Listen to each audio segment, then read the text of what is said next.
Most accessories are replaced within a year. This one is built to outlive its owner, carved from wood, finished with the ocean, and created through weeks of patience deep in the forest. A single branch of peach wood is chosen, not for its convenience, not for its size, but for its resilience. It is cut, split, stripped of its bark, and held up to the light. Raw wood is a living material. It breathes, it shifts, it warps, it cracks. In the hands of an impatient craftsman, it fails. So before a single tool touches this wood, it must be tamed, submerged and boiled over an open flame. The intense heat works slowly through every fiber, drawing out the sap, stabilizing the grain, until what remains is something entirely different. Not wild anymore, quiet, stable, a blank canvas waiting for a vision. Ancient carvers believed something modern manufacturing has forgotten, that every piece of wood already contains its final form. The craftsman's only job is to reveal it. A pencil maps the design carefully onto the surface, and then the dialogue between metal and wood begins. A fine wire blade navigates the grain, removing everything that is not the flower. This cannot be rushed. One careless movement, one moment of impatience, and the delicate wood will snap completely.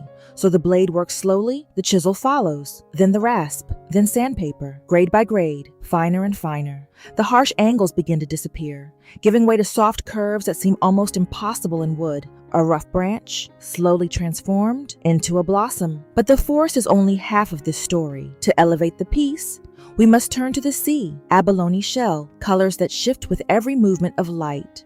Blues becoming greens, greens becoming golds. The shell is crushed against stone, ground patiently into microscopic fragments, each one capable of catching light like a tiny star, as if someone bottled the ocean and left it behind. Now begins the greatest test of patience. The carved wood is sealed with pure tree sap, natural lacquer, a living resin that must cure slowly in complete shade. Days pass.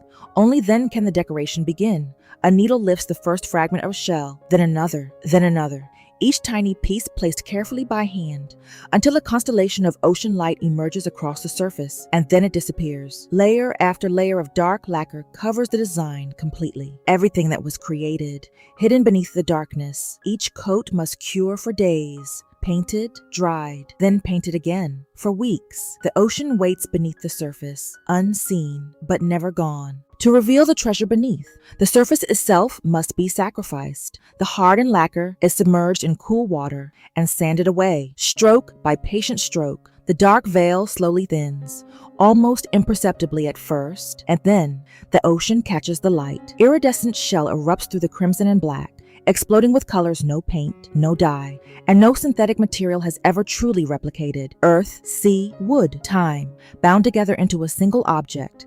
But one final transformation remains. Fine polishing powder, pure oil, and the warmth of human hands rub slowly across the lacquer, again and again, until the surface no longer feels like wood, it feels like glass. This is not a hairpin. It is weeks of labor compressed into the palm of a hand. Forest and sea, wood and shell, earth and ocean, bound together into something designed to endure, long after its maker is gone, long after its owner is gone. In an age that celebrates disposability, that manufactures beauty by the million and discards it by the billion, this quiet object asks a simple question. What do we lose when we choose convenience over craftsmanship? Comment endure if you value the art of slow creation. Comment instant if you prefer the pace of the modern world. This is our hearth. This is our heritage.